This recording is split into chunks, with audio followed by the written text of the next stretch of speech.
नाज़रीन आज जो कहानी आपको बताई जा रही है वो किसी अफसाने से भी ज्यादा हैरान कुन हो सकती है, मगर ये बिल्कुल सच्ची दास्तान है जो कि बहुत सारे जर्नलिस्ट, कोर्ट ऑर्डर्स और विटनेसेस से इकट्ठी की गई है। डिस्कवर टीवी की वीडियोस में खुश आमदीद। ये वाकया साल 2012 में लंदन में पेश आया। ये कहानी एक बरतानवी घराने की है जिसमें मार्क, उसकी वाइफ सैंड्रा और इनके 2 बच्चे सूफी और जैक थे। मार्क और सैंड्रा एक दूसरे को बचपन से जानते थे और इनकी शादी भी पसंद से हुई थी। ताहम बाद में इनकी जिंदगी में कुछ ऐसे मसाइल आए कि 2011 में उन्होंने अलैदगी का फैसला कर लिया। लेकिन इस अलैदगी के बावजूद वो आपस में बच्चों के मामलात पर बातचीत करते और बच्चों के मसाइल को हल करने के लिए मिलकर कोशिश करते थे। सैंड्रा ने ये सोचा कि अब उसे एक पार्टनर की जरूरत है।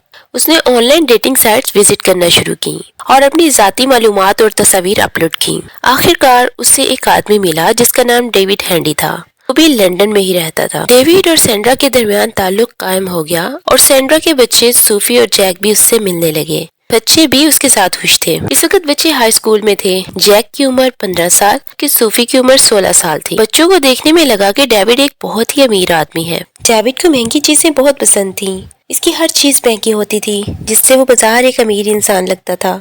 एक दिन बच्चों ने सैंड्रा को एक लग्जरियस आडी कार चलाते हुए देखा तो उन्हें लगा कि जरूर डेविड ने ही ये कार उनकी माँ को गिफ्ट की है। वो ये सोचने लगे कि अगर डेविड इनकी माँ से शादी कर ले तो इनकी जिंदगियां बन जाएंगी। कुछ ही दिनों बाद डेविड सैंड्रा और उसके बच्चों को स्पेन के ट्रिप पर ले गया। बच्चे इससे पहले कभी यूरोप नहीं गए थे, इसलिए वो बहुत एक्साइटेड थे। जब वो लोग स्पेन पहुंचे, डेविड ने सारी प्लानिंग पहले ही की हुई थी। उन्होंने बहुत सारी जगह इकट्ठी देखी और इस ट्रिप को बहुत एंजॉय किया। लेकिन बच्चों ने एक बात नोटिस की कि एयरपोर्ट पर डेविड अपना पासपोर्ट उनसे बड़ी एहतियात से छुपा रहा था। इसका रवैया इस वक्त पासपोर्ट को लेकर बहुत अजीब था और ये एक खतरे की घंटी थी। लेकिन बच्चों ने इस वक्त इस बात को नजरअंदाज कर दिया। जैसे जैसे टाइम गुजरता गया, सैंड्रा और डेविड के ताल्लुकात मजबूत होते गए और अब वो कसरत से सैंड्रा के घर पर आने जाने लगा और वो अक्सर रात को भी वहीं रुक जाता। आहिस्ता आहिस्ता वो अपना सामान ले आया और सैंड्रा के घर पर ही रहने लगा। इसने अपने आप को एक एडवर्टाइजिंग कंपनी में अच्छी पोस्ट पर बताया हुआ था। लेकिन अब बच्चे नोट करने लगे कि अब वो काम पर बिल्कुल नहीं जाता, हर वक्त घर पर ही रहता था। सैंड्रा में भी तब्दीलियां आने लगीं। अब वो अपने पहले शौहर मार्क से बिल्कुल लाताल्लुक हो गई थी और बच्चों के मामलात में दिलचस्पी नहीं लेती थी। बच्चों के लिए अजनबी सी बनती जा रही थी। इसने अपने दोस्तों से भी बातचीत बंद कर दी। अब सिर्फ डेविड ही इसकी पूरी जिंदगी बन चुका था। वो तकरीबन डेविड के अलावा बाकी सबसे लाताल्लुक हो चुकी थी। बच्चे माँ के इस रवैये की वजह से बहुत परेशान हो गए। डेविड ने सैंड्रा को एक गोल्ड ब्रेसलेट तोहफे में दी थी जो कि गायब हो गई। सैंड्रा ने इसके लिए अपने बेटे जैक पर चोरी का इल्जाम लगा दिया, जबकि वो ब्रेसलेट तो डेविड ने ही ली थी। इस तरह और भी कई वाकयात पेश आने लगे जिससे सैंड्रा और बच्चों में तलखियां बढ़ती गईं। अब डेविड ने भी बच्चों की जिंदगियों में दखल अंदाजी शुरू कर दी और उन्हें तंग करने लगा। उसने जैक के शूज के नीचे मेटल का पीस लगवा दिया। इससे जूते जल्दी नहीं टूटते, मगर इससे हर कदम पर एक आवाज निकलती है जो कि शर्मिंदगी का बायस बनती है। जब जैक ने इन्हें पहनने से इनकार किया तो डेविड ने इसे फोर्स किया कि तुम यही जूते पहनकर स्कूल जाओगे, जिससे बच्चे इसका मजाक बनाते। अक्सर जब जैक स्कूल से आता तो घंटों दस्तक देता, कोई इसके लिए दरवाजा नहीं खोलता। डेविड ने सैंड्रा को मना किया हुआ था, जिसकी वजह से सैंड्रा भी दरवाजा नहीं खोलती थी। एक दिन जैक शाम तक दस्तक देता रहा लेकिन दरवाजा नहीं खुला। सूफी ने देखा कि इसका भाई सर्दी में बहुत बुरी हालत में है तो इसने जाकर दरवाजा खोल दिया। जैक ने आकर अपना सामान पैक किया और सूफी को बताया कि वो अब मजीद ये सब बर्दाश्त नहीं कर सकता। अब वो अपने बाप मार्क के पास जाएगा। सूफी ने इसे रोका कि मुझे अकेला मत छोड़ो, लेकिन जैक चला गया। सोचने वाली बात ये थी कि डेविड आखिर जैक के साथ ही ऐसा क्यों कर रहा था। जैक के जाने के बाद डेविड को सूफी और सैंड्रा पर मुकम्मल कंट्रोल मिल गया। इसने मार्क और जैक को इनकी लाइफ से निकाल दिया था। इसके बाद डेविड ने सूफी के जहन में इसके बाप के खिलाफ जहर बनना शुरू किया। इससे कहा कि तुम्हारे बाप ने तुम्हारी माँ को उस वक्त छोड़ा जब उसे उसकी सबसे ज्यादा जरूरत थी। डेविड के पास अपने शिकार के जज्बात के साथ खेलने की गैर मामूली सलाहियतें थी। किसी का भी साइकोलॉजिकल कंट्रोल किस तरह लेना है ये बात वो बहुत अच्छे से जानता था और औरतों के जज्बात के साथ खेलने में वो बहुत माहिर था। वो सूफी का ब्रेन वॉश करने में कामयाब हो गया। उसने सूफी को यही समझाया उसका भाई और उसका बाप उसका खतरनाक दुश्मन है, वो इससे कभी भी राब्ता ना करे।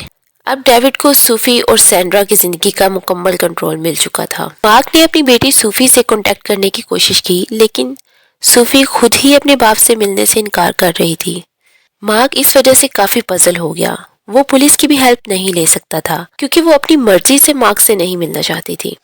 2.5 سال تک صوفی اپنے باپ سے لا تعلق رہی۔ اس دوران اس نے اسکول سے اپنی تعلیم مکمل کر لی، لیکن ڈیوڈ نے اسے کالج نہیں جانے دیا۔ اس نے اسے ایک سیلون پر کام کرنے میں لگا دیا، جہاں اسے ماہانہ 400 پاؤنڈز ملتے تھے۔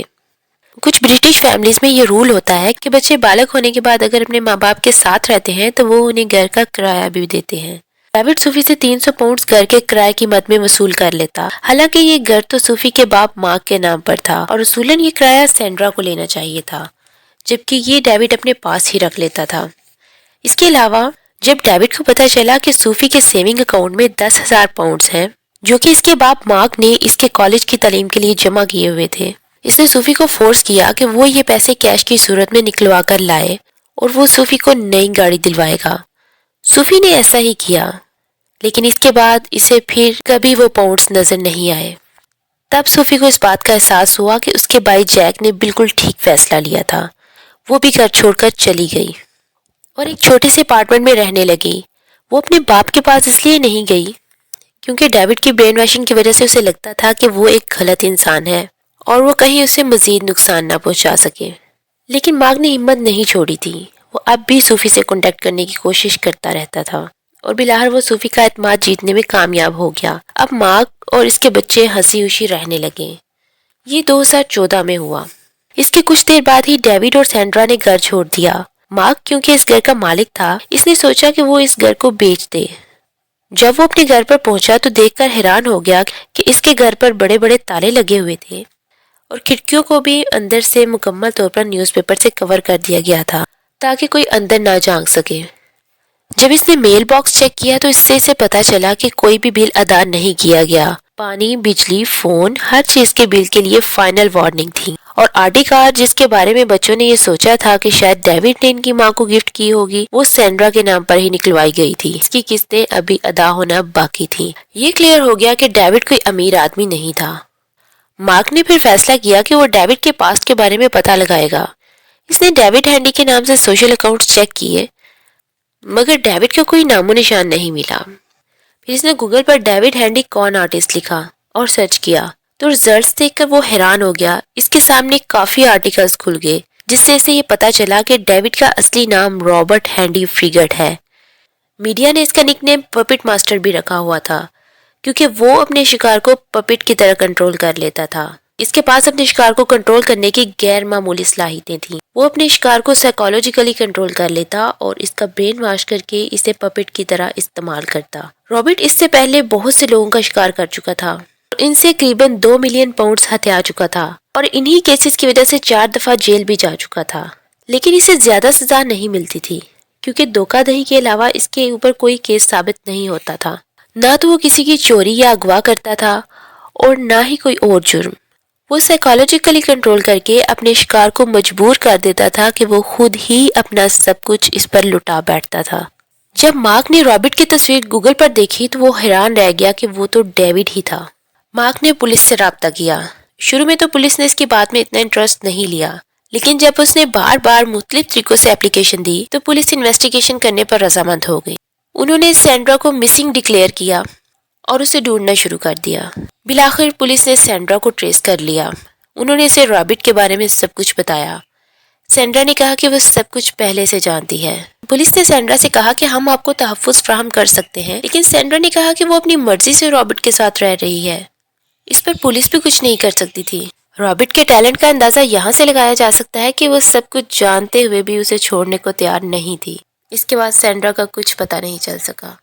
ویڈیو اچھی لگی ہو تو لائک کر دیں اور مزید ایسی ویڈیوز دیکھنے کے لیے ہمارے چینل کو سبسکرائب کرنا مت بھولیے گا۔ شکریہ۔